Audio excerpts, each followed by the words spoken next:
Foi. Graças a Deus, boa noite. Boa noite, amém. Pode sentar aí. Pode sentar, fica à vontade aí. Nós vamos começar. Na verdade, a gente vai conversar hoje e nós vamos falar numa palavra só. Nós vamos entrar nos assuntos de dízimos e ofertas. E dessa mesma palavra nós vamos seguir para a palavra familiar, né, de edificação pessoal. Então eu quero já pedir aos irmãos que possam abrir a sua Bíblia em Lucas, no capítulo 12, a partir do verso 13, e nós vamos começar a nossa conversa hoje. Lucas, capítulo 12, a partir do verso 13. Só eu estou sentindo um pouquinho de calor aqui, não está calor, né? Não tá calor, mano? Ele abre um pedacinho ali, tá ótimo, a gente dá só um trechinho. E aí já entra um ar mais fresquinho. Capítulo 12, a partir do verso 13.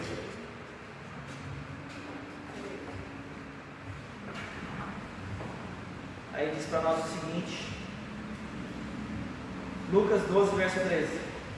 Nesse ponto, um homem que estava no meio da multidão lhe falou: Mestre, ordena meu irmão que reparta comigo a herança. Mas Jesus lhe respondeu: Homem, quem me constituiu juiz ou partidor entre vós?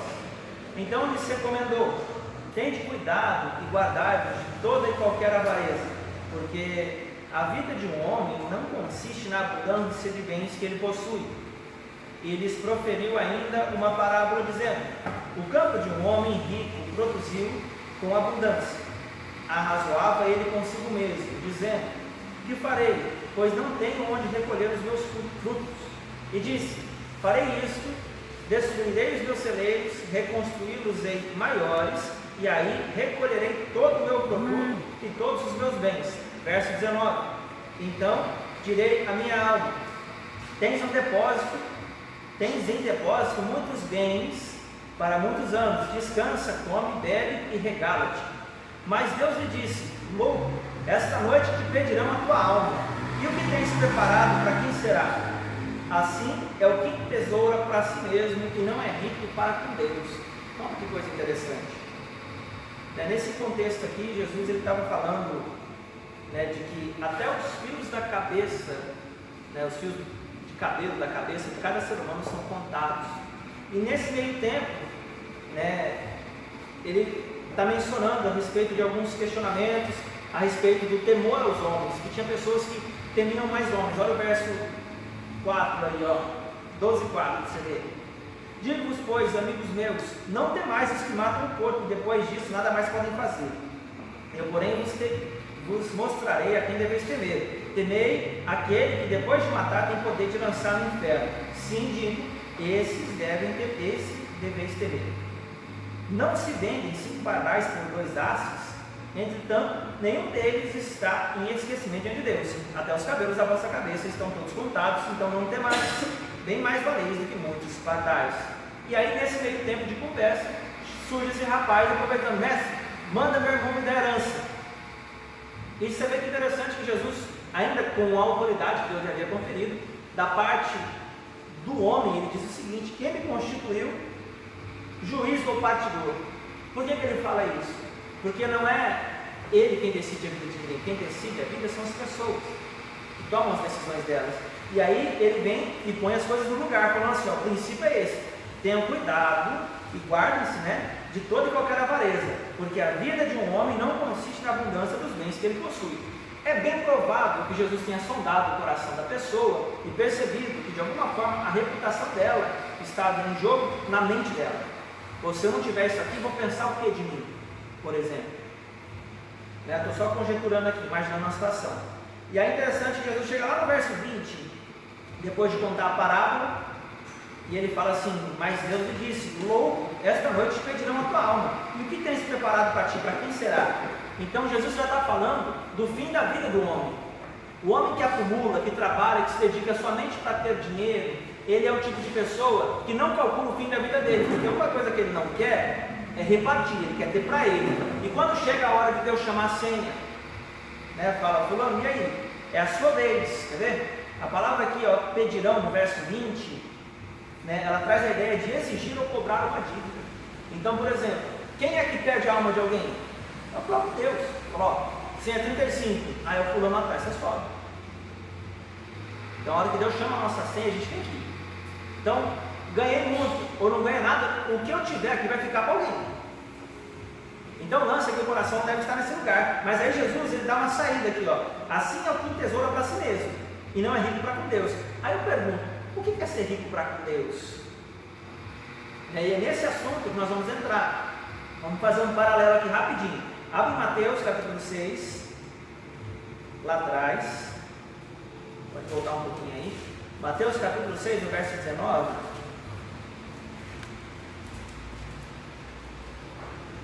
Jesus está falando de riqueza lá em Lucas, né? Agora olha só o que ele fala no verso 19. Mateus, capítulo 6, 19. Lá diz o seguinte: não acumuleis para vós outros tesouros sobre a terra, onde a traça e a ferrugem corroem e onde ladrões escavam e roubam. Mas ajuntai para vós outros tesouros no céu, onde a traça e a ferrugem corroem, onde a traça nem ferrugem corrói e onde os ladrões não escavam nem roubam. Porque onde está o teu tesouro, aí estará também o teu coração. Aí agora, para você saber o que é o ideal de Jesus no que diz respeito a ser rico para com Deus, você precisa ir comigo lá em Tiago, no capítulo 2. Lá no finalzinho, logo depois de Hebreus, Tiago, capítulo 2, verso 5. Lá vai dizer para nós qual que é a ideia de Deus. E aí nós vamos conversar em cima disso aí. Tiago, capítulo 2, verso 5. Fala assim, ó: ouvi, meus amados irmãos, não escolheu Deus os que para o mundo são pobres, para serem ricos em fé e herdeiros do reino que Ele prometeu aos que o amam? Olha que interessante. Então veja que ser rico para com Deus é ser rico em fé. Então, qual é a ideia? O que precisa estar claro para nós aqui? Que nós somos uma igreja que fala muito a respeito de fé. Lembra? E a fé é o firme fundamento das coisas que se esperam e convicção de fatos que não se têm. Então, basicamente falando, a fé é um sistema de convicções do reino dos céus, onde as coisas da terra não determinam nem regem o comportamento, mas as coisas do céu é que nos fazem o movimento na terra. Fica claro falando dessa forma? Então, por exemplo, o que me move de ser algo na minha vida quando tudo diz contra? É o nível da minha convicção de que vai dar certo. É o nível da minha certeza mental de que é aquilo que eu quero. Então, preciso ser determinado, que é o firme fundamento, e ser convicto de que vai dar certo, aconteça o que acontecer. O que vai acontecer? O que está aqui desenhado e o que está aqui firme vai aparecer lá fora. Estão entendendo o sistema do raciocínio? Então, Deus escolheu, verso 5 de novo: ouvi, amados irmãos, não escolheu Deus os que para o mundo são pobres, para serem ricos em fé e herdeiros do reino que Ele prometeu aos que o amam. Então veja, Deus tem a intenção de dar ao homem um novo sistema de convicção. Olha só, eu escrevi aqui, ó, no versículo 5, ricos em fé. A ideia de Deus são pessoas preenchidas da plenitude oriunda das convicções celestiais, ou seja, o seu coração será cheio e repleto das coisas que Deus disse, a ponto de você se tornar inabalável. Como assim? Vão desenhar as circunstâncias, vão haver problemas, vão haver fatos que vão tentar desestabilizar você. Porque qual é o fundamento da construção de Deus? É a paz.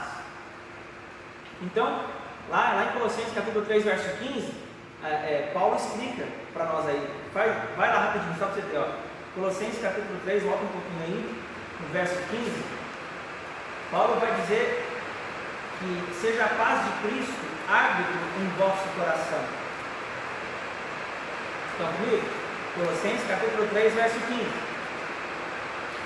Seja a paz de Cristo árbitro em vosso coração, a qual também fostes chamados em um só corpo, e sede agradecidos. Então, qual que é a ideia da riqueza em fé? É estabelecer as coisas num fundamento de paz. De modo que você possa ver as coisas, possa até ser tocado por elas. Como assim tocado por elas? As circunstâncias, elas nos propõem sentimentos, mas o nosso espírito, ele tem o poder de rejeitar isso, e que nem nós falamos em 2 Coríntios, lembra? Em tudo somos atribulados, é pressão da circunstância, porém não angustiados, é poder de Deus jogando coisa para fora, lembra disso? Em tudo somos perplexos, porém não desanimados. Então a pressão da circunstância vem, o poder de Deus empurra para fora. Perseguidos, porém não desamparados. Pressão, poder. Abatidos, porém não destruídos. Então o errado não é você ficar triste, não é você desanimar, não é você ter pensamentos ruins. O errado é deixar você se deixar dominar por eles, porque o fruto do Espírito é domínio próprio. Quando o meu pensamento me domina e ele está fora da palavra de Deus, então não é domínio próprio, é escravidão. Aí eu fico escravo da circunstância. Estão entendendo? Então o que Deus quer? Quer encher o meu coração de fé. Isso é ser rico para com Deus, porque a fé, ela é o quê? O que rege o reino dos céus. Como assim? O reino de Deus está onde? Dentro de nós. Então a questão não é o reino de Deus na circunstância da vida do fulano, nem na circunstância da vida do ciclano. Não é isso que determina o reino de Deus.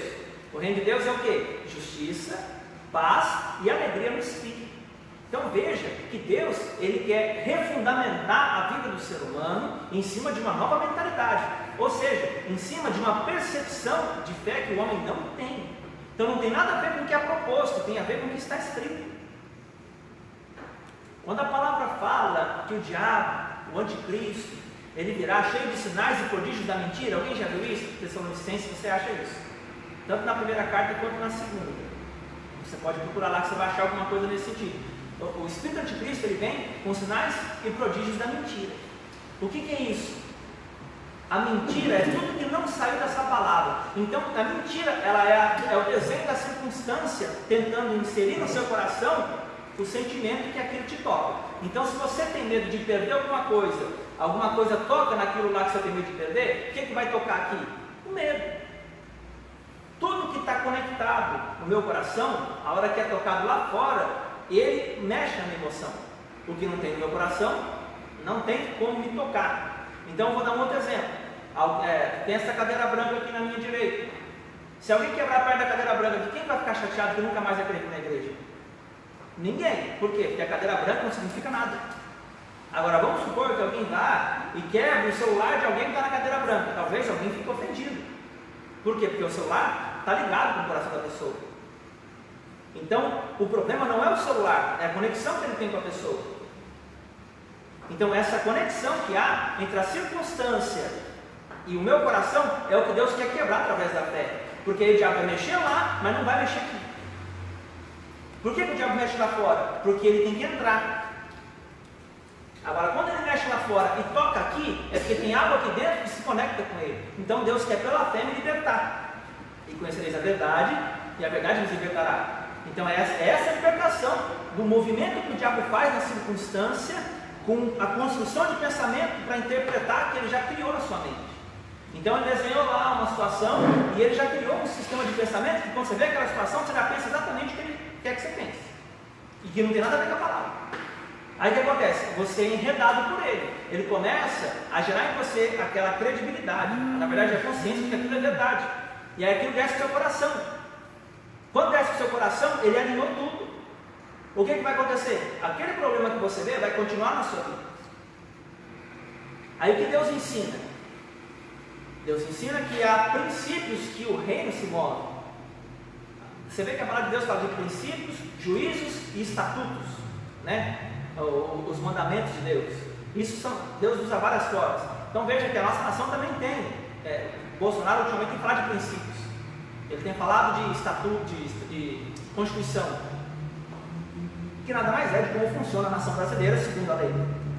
Então essa é dentro da lei, assim você tem que ver aqui. Estados Unidos, por exemplo, tem um tipo de lei para cada estado. Então cada um tem como ter a sua liberdade, aprova ou reprova o que quiser. Então o que acontece? Deus quer que nós conheçamos o reino para que nós vivamos por fé. Então, a realidade do reino de Deus, Deus está construindo na minha mente, porque nos fatos eu só vou ver depois que vem na minha mente. Vocês conseguem compreender o que eu estou falando?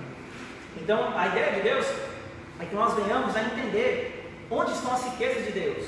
E até então nós estamos falando de dízimo e oferta. Então, volta para Lucas, no capítulo 12, onde nós estávamos. Nós vamos caminhar mais um pouco, porque a questão aqui é a seguinte: Jesus criticou a avareza e falou assim: assim é os que entesouram para si mesmos e não são ricos para com Deus. Mas qual é a riqueza que Deus quer que nós tenhamos? Essa é a pergunta que Jesus faz aqui. E aí, verso 21, vocês viram aí? Olha lá, assim é o que tesoura para si mesmo, mas não é rico para com Deus. Então veja que essa riqueza que o homem acumula, no verso 20, fala, Deus chama o cara de louco e diz assim: esta noite pediu a tua alma, e o que tens preparado, para quem será? Então significa que o que eu deixo na terra fica na terra, mas o que Deus constrói no seu reino, que é dentro de mim, eu levo para a eternidade quando Ele chama. Então existe uma riqueza a qual eu desfruto aqui na terra e desfruto nos céus, que eu sou preenchido da vida celestial e posso ver a manifestação na terra. E quando eu for revisitado, quando Jesus me chamar para si, eu tenho a condição não só de herdar definitivamente, perpetuamente, do que Ele construiu no meu espírito, como eu vou deixar um legado para alguém. Então não vou ficar com aquilo perdido, porque aquilo é meu aqui. O reino do Espírito é dentro de mim. Então Deus quer construir em mim para que quando Ele me chamar, eu consiga ter algo lá em cima além da salvação. Porque o Evangelho começa na salvação, não acaba na salvação. E a gente fala o propósito é ser salvo e cada um por si, se lasca o resto, mas não é essa a ideia de Deus. Deus quer que nós tenhamos vida e tenhamos mudança, mas Ele quer que nós conheçamos como acessar essa vida. Então é esse o propósito. A igreja é vereda de vida. Então ensinar as pessoas a andarem nesses caminhos. Então tem coisas que não são movimentos nossos, tem coisas que são processos de Deus, tem que passar mesmo. Mas para todas as outras coisas, nós precisamos entender que ser rico para com Deus vai ser determinante no sucesso do que Deus tem para a minha vida. Então olha só, Colossenses capítulo 2, vai lá comigo lá. Colossenses capítulo 2, do versículo 2 até o verso 4, logo depois de Filipenses aí, Efésios, Filipenses, Colossenses você vai encontrar aí, capítulo 2, verso 2 até o 4.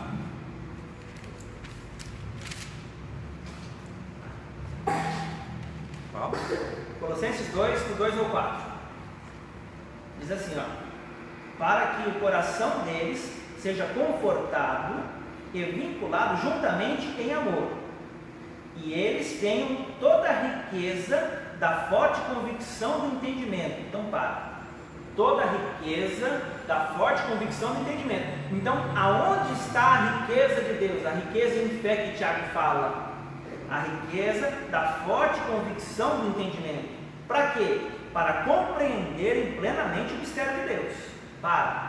Então a ideia de Deus é que nós entendamos o seu mistério. Qual é o mistério de Deus? Colossenses 1, verso 27, olha aí, 1 verso 27, está falando assim, ó: aos quais Deus quis dar a conhecer qual seja a riqueza da sua glória deste mistério entre os gentios, isto é, Cristo em vós, a esperança da glória. Então o que Deus quer para a minha vida? Que Cristo seja inserido no meu espírito, para que eu possa compreender pela fé que os meus momentos, eles não são decididos como determinantes da minha vida, mas eles são o quê? Passagens de uma trajetória de fé. Ou seja, aconteça o que aconteceu lá fora, aqui dentro o seu homem interior continua se renovando de glória em glória. Cada vez que Jesus se revela para você, você contempla a glória do Senhor. Lembra que nós falamos também nos cultos anteriores, todos nós com o rosto desvendado, contemplando como por espelho a glória do Senhor, lembra? Somos transformados à sua imagem, de glória em glória como pelo Senhor Espírito. A ideia é de que você vá tendo revelação da palavra, que Deus vai te dando comunhão com ela, na verdade se revelando para você através dela, e isso seja estabelecido em você.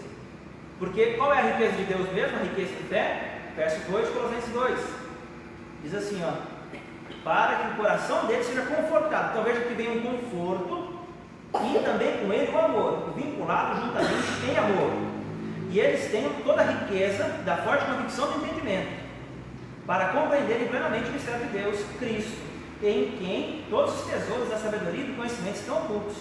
Então veja que Paulo quer revelar as coisas ocultas. O que é isso? É revelar como as coisas são obtidas na terra, de modo contínuo. Porque vamos supor que Deus te revela algo, te estabelece no coração essa certeza, e você está vendo tudo ao contrário. Qual é a tendência do ser humano? Deus mentiu, não foi Deus, ou então tem uma coisa errada. É ou não é verdade? Se Deus falou, você tem certeza, e está tudo acontecendo totalmente o contrário. Você fala, meu Deus, o que está acontecendo? É o questionamento que nós temos. O que é que está acontecendo aqui? No reino do Espírito, quando você tem revelação e você tem certeza, há um brilho em volta de você, onde o diabo detecta a luz de Deus, porque a revelação é luz. Então, ele precisa mexer lá fora para ele voltar a abalar a sua convicção. Estão entendendo o que eu estou falando? Isso aqui é precioso ser guardado. Então, ele tem que mexer lá fora, colocar um problema, de modo que a sua convicção, ela dê aquela balançada. Você fala, meu Deus, acho que não, eu estou achando que não vai dar não. Para você falar. Aí quando você fala, ele pega aquilo, leva diante de Deus e fala, e ele falou. E aí o que acontece? As coisas vão continuando, elas vão se esticando. E ainda que os problemas venham, existe uma lei de Deus que cada problema, cada ciclo, ele dura 7 anos. Então, por exemplo, qualquer coisa de mal na sua vida, se você, como é que fala, somente depender do tempo, não fizer nada para quebrar, 7 anos passa, que não muda. Agora, tem coisas, obrigado, Eu não preciso. tem coisas que nós podemos resolver antes. Então, esse entendimento, ele dá poder de influenciar, porque maior do que está em nós, do que está no mundo. Então, o que ele está falando? Toda vez que o diabo for jogar algo contra você, você vai caminhar com outra convicção. Você está vendo aquilo, mas você sabe o que Deus disse, você vai continuar com o que Deus disse, até você ver aquilo aparecer. Então, você vai ser um influenciador de circunstâncias. Por quê? Porque Jesus gerou em você um peso de glória. A revelação, ela tem um peso. A revelação, ela tem um poder de atração que faz com que aonde você for, você é abençoado. Ou você abençoa as pessoas. Porém, até você ter esse peso de glória gerado, você precisa ter o quê? Revelação. Esse peso de glória vem de revelação, vem de sofrimento. Então Deus, ele vai aperfeiçoando a gente. Daqui a pouco passa o tempo do sofrimento, a glória vem. Aí tudo que Deus construiu no oculto vai aparecer. Se Deus te deu certeza de que você vai conseguir, você vai ver as coisas acontecendo. Se Deus te deu certeza de que vai acontecer daquele jeito, vai acontecer daquele jeito. Então tem tanta coisa que a gente nem sonha de que Deus tem para as nossas vidas, porque a gente se deixa influenciar com os problemas propostos. Então assim, tem coisas que você plantou, tem coisas que plantaram na sua vida, tem coisas que você nem sabe por que acontece, mas a palavra de Deus, ela vale para todos esses momentos. Então Deus quer blindar o seu emocional, te dar firme fundamento de convicção para passar aquele momento e chegar do outro lado do monte e receber o que é teu. Então, quem não recebe com Deus é aquele que desfalece para o meio do caminho. É o homem de ânimo dobre. É aquele que não considera os mandamentos de Deus nem a sua palavra. Porque se atentamente ouvis a voz do Senhor, teu Deus, e cuidar de guardar os mandamentos, estatutos, preceitos, o que vai acontecer com as bênçãos? Elas vão vir. Então continue crendo no que Deus te disse, você vai ver aquilo aparecer. Você vai ver. Deus é poderoso para fazer as coisas nas nossas vidas de uma forma que nós nem conseguimos alcançar na imaginação. Às vezes você está esperando que Deus te arrume 5 mil. Deus tem. Ele tem um fundamento da riqueza para te dar. Como que você gera a riqueza? Como que ele te dá isso? Te dá uma ideia, por exemplo. Ele te dá um estado, você fala, nossa, isso aqui. Você vai lá, faz, aquilo abre uma porta enorme para você. Então tudo está nele, todos os tesouros da sabedoria e do conhecimento estão em Cristo. E qual é a necessidade disso? Verso 4 de Colossenses aí. Olha aí. Assim digo, para que ninguém vos engane com raciocínios falazes. Pronto. Então quando você tem esse entendimento, essa convicção de Deus, as teologias enganosas, as propostas do inimigo, elas não entram com facilidade na sua mente, porque a ideia de Deus é que a verdade, ela te dá o discernimento do bem e do mal. O bem e o mal se discernem pela verdade. Se eu não tenho a verdade em mim, eu entro acreditando que aquilo é verdade, porque está me sendo proposto de modo convincente. A circunstância fala mais alto para mim do que fala para mim a palavra de Deus. Como que eu sei que uma pessoa, ela crê de fato em Deus? Pela forma que ela reage ao problema dela. Porque nós agimos como nós somos, mas nós, na verdade, nós agimos como queremos, mas reagimos como somos. Então eu posso fazer tudo bonitinho aqui, mas alguém fizer uma reação que eu não espero, aqui vai mostrar quem eu sou. Não é verdade? Não é assim? Porque você não está preparado para uma reação específica. Então a ideia é de que a reação, ela mostra mais sobre nós do que o que nós falamos ou fazemos. Porque o fruto do Espírito, ele é passivo. Amor, alegria, longanimidade. Então fala de constância. O fruto, a laranja, ela tem um tempo de doçura dela, depois ela apodrece. O fruto do Espírito não. Ele é constantemente vivo. Porque a árvore é viva, a árvore não morre. Então, para a gente entender aqui, mas pastor, o que isso tem a ver com dízimo, com oferta, com avareza? Vamos lá, volta para Lucas 12 aí. Qual é a ideia de Cristo? O que ele menciona ali para nós? No verso 15 do capítulo 12 de Lucas. Então lhes recomendou: tende cuidado e guardai-vos de toda e qualquer avareza, porque a vida de um homem não consiste na abundância de bens que ele possui. Aí continua agora comigo aqui, ó, em Lucas 12 mesmo. Aí você vai lá, deixa eu ver para o versículo 28. 12, 28.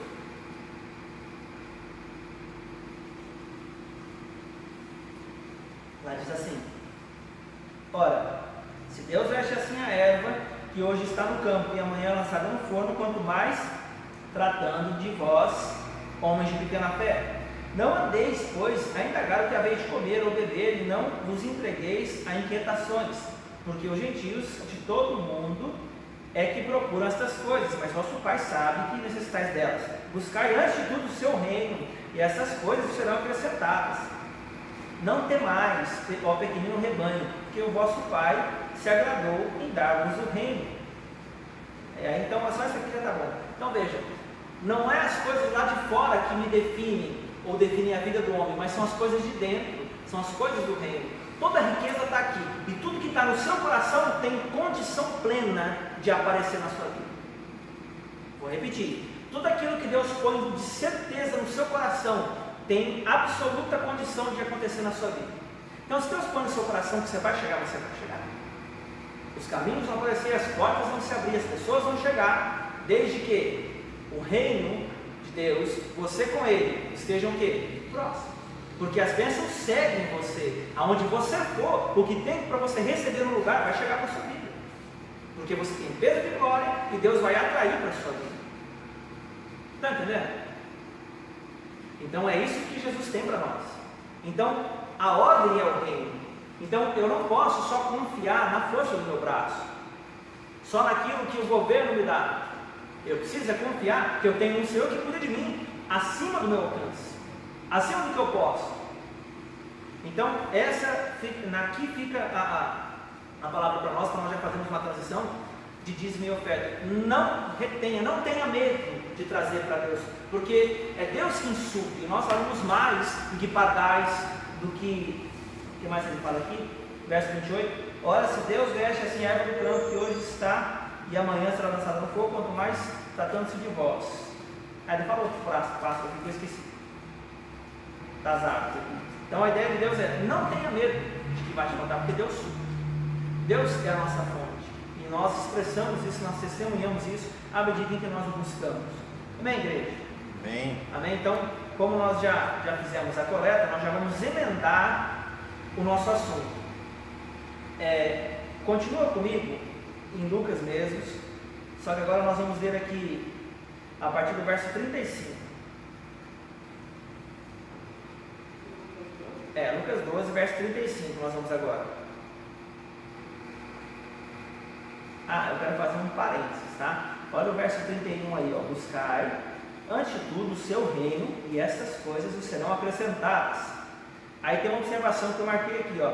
Deus só entra onde Ele fala, pois a sua palavra, o seu verbo, é a sua porta e a sua ação. Então, vou repetir. Deus só entra para agir onde Ele fala, porque a sua palavra, o verbo, é a sua porta e a sua ação. Então, quando Deus quer fazer algo na sua vida, Ele só precisa falar. Quando Deus falou, Ele não vai fazer, Ele fez. O que tem que acontecer agora? Tem que chegar o tempo, tem que descer agora, porque está pronto aqui. Deus falou, Ele inseriu no seu mundo e na sua realidade a condição de existência do que foi dito. Porque a fé é a substância. Tem uma palavra, tem um dos significados da palavra original lá de convicção, lá em Hebreus 11, verso 1, que aceita como substância. Então, por exemplo, quando você fala em cima daquela substância que Deus produz, quando Ele fala contigo, tem o mesmo poder que sai da sua boca que foi depositado no seu coração. É como se Deus falasse. Porque quando alguém prega a palavra profética, quando alguém fala o que Deus disse, na revelação da palavra, a palavra é profética, porque foi dito nos céus. Aí alguém ouviu e alguém solta aqui embaixo. Aí Deus vem e passa por essa palavra. Então o ambiente onde a palavra é pregada é um ambiente onde Deus vai preparando o caminho para a presença. Vocês conseguem captar o que eu estou falando? Então se alguém só prega o que lê, o que ele faz? Ele dá um banho nas pessoas, porque a palavra de Deus é água. Mas quando alguém libera a palavra profética, que é o próprio Cristo, quando Deus fala, ele insere Cristo em mim. Quando eu falo, eu libero Cristo para fora. Você entende? Então Cristo em vós, Cristo aqui. Deus falou comigo, Cristo entrou. Cristo é colocado, Cristo é a rocha, Cristo é a pedra, Cristo é a fonte. Cristo é a origem de tudo, não é assim? Ele é o alfa e o ômega, o princípio e o fim, o primeiro e o último. Por todas as coisas foram feitas por intermédio dele, sem ele nada do que foi feito se fez. Então ele é a origem. Quando Deus insere Cristo na sua vida, quando Deus fala contigo, ele te deu a fonte, ele deu a condição de gerar isso na sua vida e na vida de quem for necessário, porque ele é a origem. Então ele fala, ele enche. Quando você crê, aquilo se estabelece em você, você pode receber para você como certeza de que vai aparecer e na vida dos outros. Então, para que Deus, a palavra é Deus quem efetua em vós o querer. Como? Falando. E o realizar. Como? Vontade mudada, movimento diferente. Aí entra naquela frase: quem quer algo que nunca teve, tem que fazer algo que nunca fez. Porque senão o ciclo vai ficar assim. Vamos supor que eu estou andando numa estrada e eu só viro para a direita, mas eu tinha que ir para a esquerda da cidade. Eu vou chegar quando? Só virando para a direita? Nunca. Então eu tenho que virar para a esquerda uma vez. Ah, mas eu não gosto de esquerda. Não, o pastor que virou à esquerda lá, eu não gostei dele. Entende? Tem que ser o quê? Faz o que é preciso. E Deus quer nos ensinar isso. Então olha só, verso 35. Cingido esteja o vosso corpo e acesas as vossas candeias. Sede vós semelhantes a homens que esperam pelo seu Senhor, ao voltar ele das festas de casamento, para que quando ele vier e bater a porta, logo lhe abra. Bem-aventurados aqueles servos a quem o Senhor, quando vier, encontrar vigilantes. Em verdade vos afirmo que ele há de cingir-se, dar-lhes lugar à mesa e, aproximando-se, o servirá. Quer ele venha na segunda vigília, quer na terceira, bem-aventurados serão eles, se assim os achar. Ó, o verso 39 vai falar uma coisa: ó, sabei, porém, isso, se o pai de família soubesse a que hora havia de vir o ladrão, vigiaria e não deixaria arrombar a sua casa. Então, peraí, agora eu quero fazer um paralelo para nós. Jesus, quando ele falava isso aqui, as pessoas não eram nascidas de novo. Então ele colocou uma hipótese externa. Mas quem é o ladrão e quem é a casa? No contexto espiritual, nós somos o quê? O templo do Espírito. Esse corpo é o templo. Esse aqui não sou eu. Eu sou o quê? O Espírito que tem uma alma e habita no corpo. Deus, ele habita no meu Espírito, que se move através desse corpo. Então esse corpo, sem a alma e sem o Espírito, não existe. É só pó. Então qual é a ideia de Deus? Se o pai de família soubesse que hora havia de vir o ladrão, vigiaria e não deixaria arrombar a sua casa. O que o diabo quer fazer com a casa de Deus? Ele quer tomar para si. Ele quer puxar para si para que ele tenha como se movimentar no reino físico. Ele quer encher a pessoa de pensamentos mundanos, dar a forma do mundo a ela. E Paulo pede o contrário: não vos conformeis com este século, mas transformai-vos com a renovação da mente. Então o diabo quer fazer a pessoa continuar pensando segundo a carne, ou aceitar o engano. Nós vemos agora para trás aqui, para que não vos enganeis, né? Colossenses, lembra? Então a verdade me liberta desse engano, de ficar pensando que as coisas são determinadas e são regidas pelo que mostra de fora. Deus não quer que eu seja escravo, Ele quer que eu seja o quê? Rei. E o que o rei faz? O rei influencia. O rei é que dá o comando e as coisas mudam por causa dele. Não é ele que se submete à circunstância. A circunstância, irmãos, eu vou falar algo aqui, mas talvez vai ficar um pouco no ar. Mas a ideia, o diabo, sabe como ele produz uma imagem de estrutura nas nossas vidas? Um ídolo. Sabe como é que ele produz um ídolo? Todas as vezes que ele gera um problema, ele me faz me prostrar ali. Então, por exemplo, ele desenha uma circunstância de enfermidade na vida do fulano. O fulano vê aquilo e fala: meu Deus, agora eu vou ficar doente. Por exemplo, explodiu uma bomba lá, na cidade tal, nem chega perto da cidade dele. Aí a pessoa já está com um pensamento assim, qualquer coisa ela fica doente. Vou ficar doente. Vai bater o vento vai soprar, vou chegar aqui. Pessoa neurótica, já viu? Pessoa neurótica? A pessoa, qualquer coisinha, ela já vai acontecer com ela. Então, ela já puxa para ela. Aquele negócio que está ali, ela já vai falando, quando ela fala, ela puxa para ela. Tudo que você fala, você toma posse. Eu sei lá, sou isso, eu sou aquilo, eu sou aquilo outro, estou sentindo isso, estou sentindo aquilo. Você está o quê?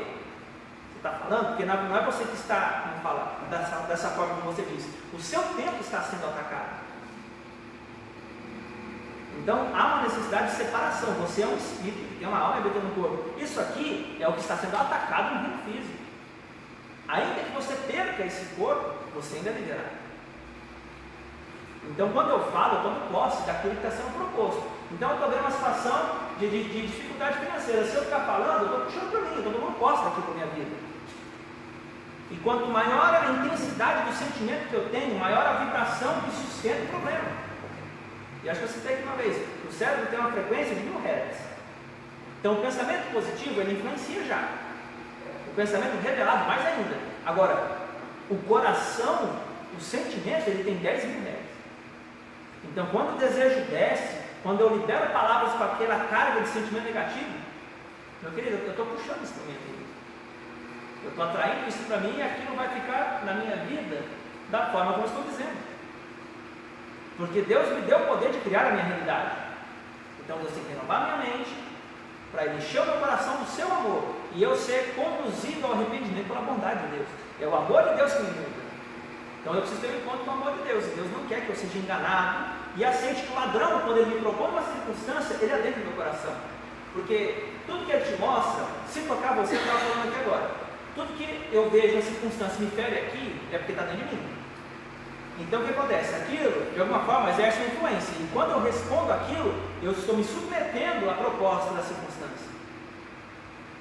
E aqui que é isso? O que essa circunstância é? É um sinal ou um prodígio da mentira.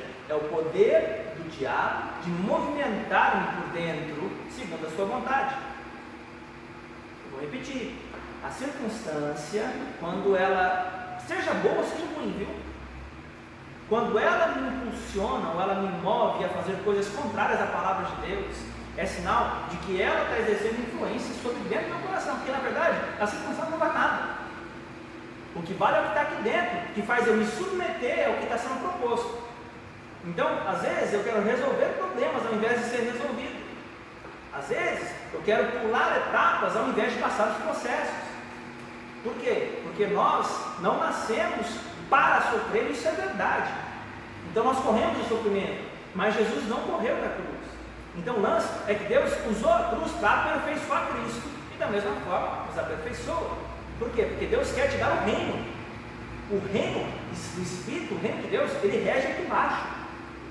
Então, quando Jesus é inserido em você, quando Deus te revela essa palavra e estabelece uma certeza maior do que o problema, você vai andar diante daquele problema, você vai atravessar ele e você vai ver que ele é só uma folha de papel. Ele é só algo que está tentando mexer no seu coração e tirar você do prumo. Porque não é verdade. Aí você fala, como que não é? Eu estou sentindo, eu estou isso aqui, aquilo outro. Isso é só uma proposta para encher você do que o diabo quer que você tenha. Hoje está clara a palavra, não está? Está limpinha? Então, o que Deus tem para nós é isso aí. Ele quer que nós rompamos com isso, para que nós sejamos senhores de nós mesmos. Porque Jesus, quem Ele é? Ele é rei dos reis. Mas, se Ele é rei, quem são os outros reis? São aqueles que vencem, que vão lá em Apocalipse para se assentar com Ele no trono e reinar com Ele. Então ele é rei dos que vencem, rei dos reis e senhor dos senhores. Quem são os senhores? Os que se dominam a si mesmos, os que têm fruto do Espírito, domínio próprio. Porque tudo que você domina aqui, você gera lá fora.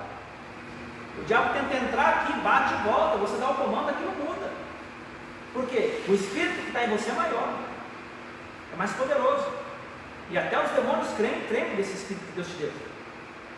Então o diabo tem que roubar a consciência de que você é filho, de que você é mais do que vencedor em Cristo Jesus, de que você vai chegar onde Deus te disse que você vai. Não tem diabo que possa resistir a um homem sem medo. Existe a fé, existe o medo. Na verdade existe o amor e existe o medo. E existe a fé e existe a incredulidade. Então a incredulidade e o medo, elas estão do mesmo lado. Então toda área da minha vida que eu tenho medo de me mover, é onde o diabo tem domínio. Toda área da minha vida que eu sou livre para me mover, onde as minhas emoções não determinam os meus passos, é sinal de que eu rompi o espírito, eu estou livre. Jesus falava, olha aí, João, capítulo 14, no verso 30. Olha o que Jesus fala, que coisa tremenda. Capítulo 14, verso 30.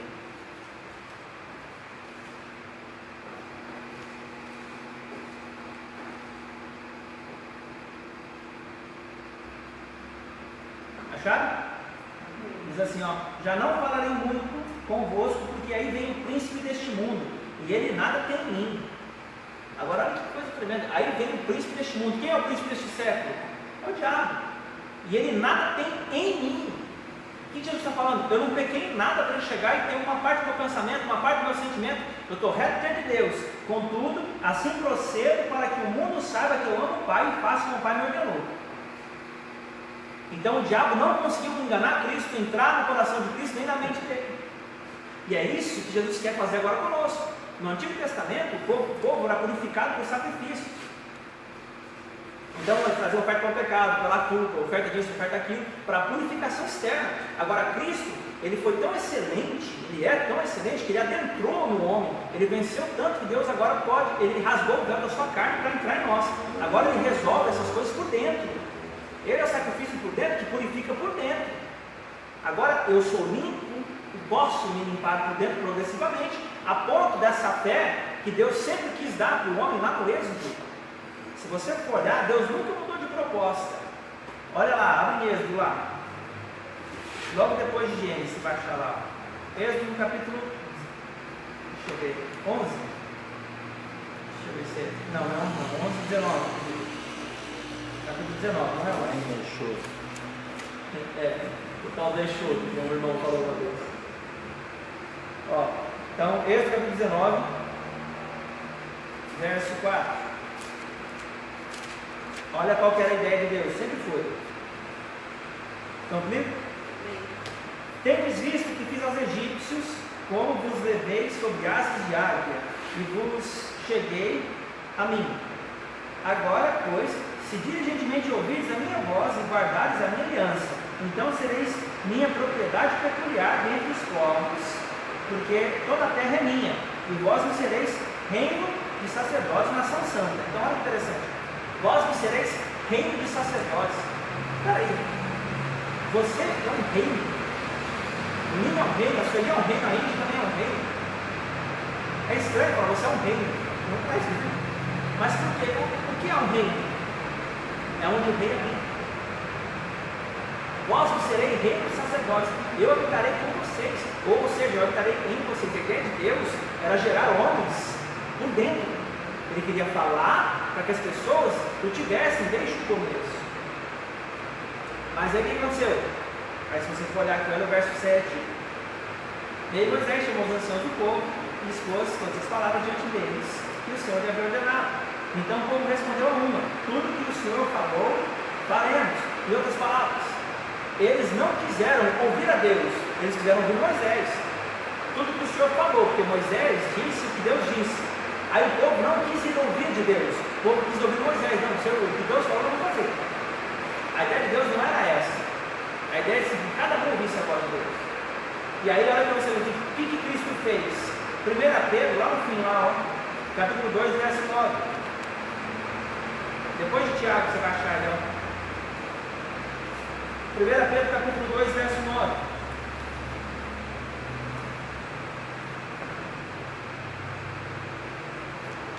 Depois de Tiago, você vai achar Hebreus, Tiago, Pedrão. 1 Pedro 2, 9.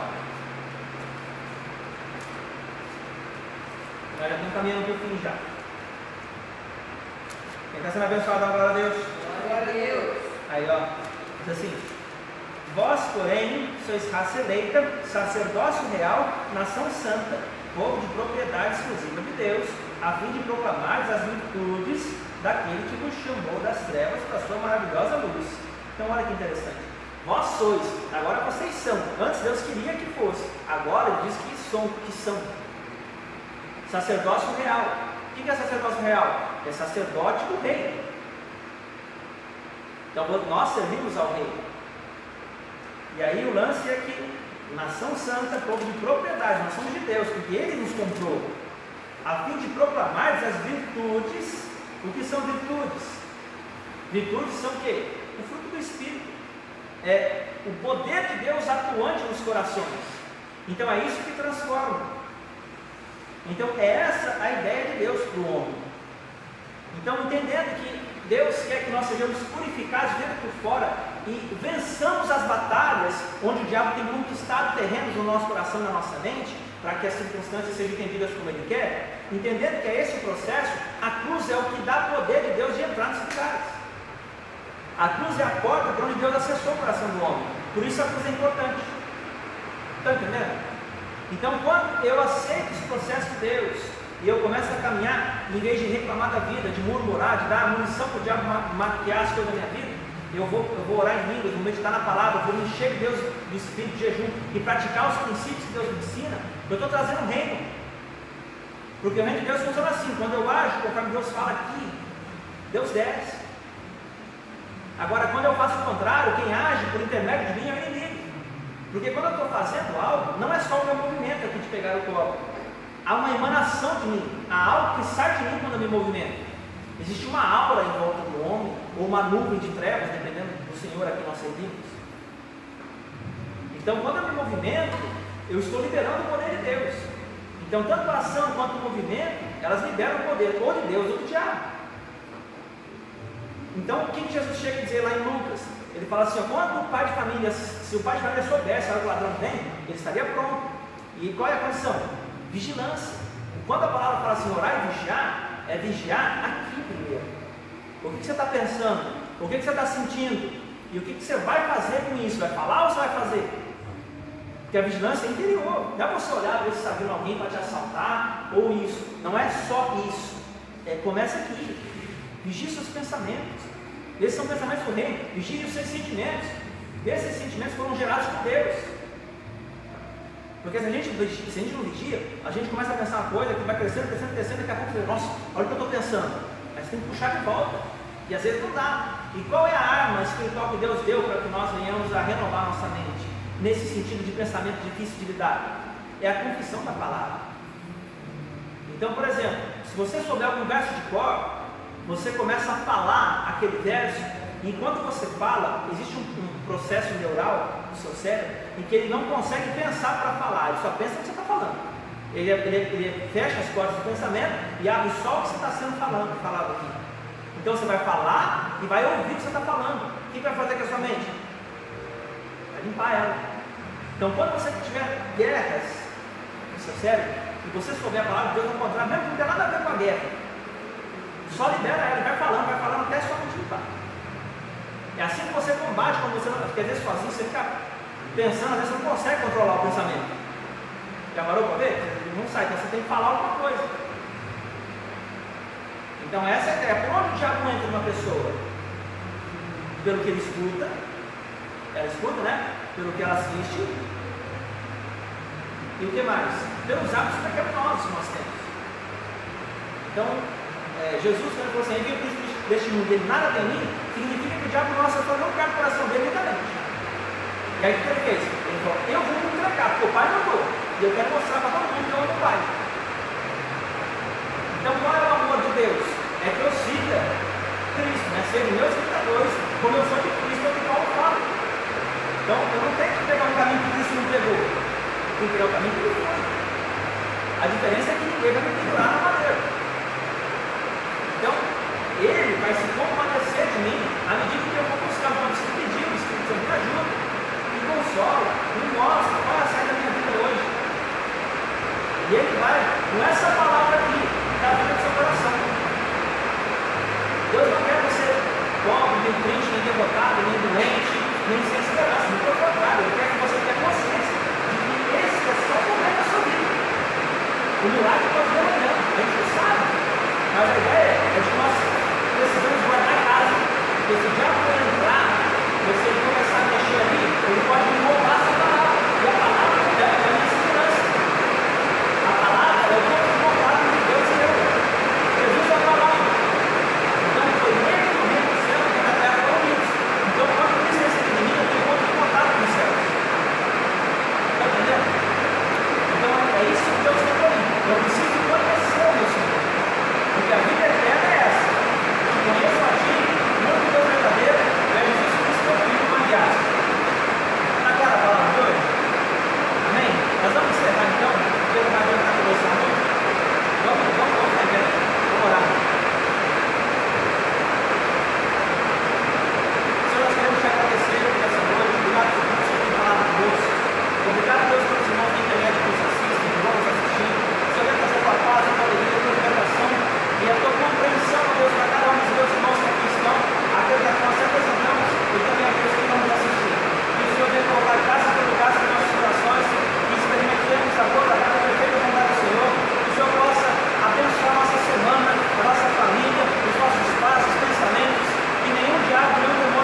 aceitamos ao Senhor e nós confiamos no que o Senhor fala, porque o Senhor é o nosso Deus e é o nosso justificador. Em nome de Jesus, amém e amém.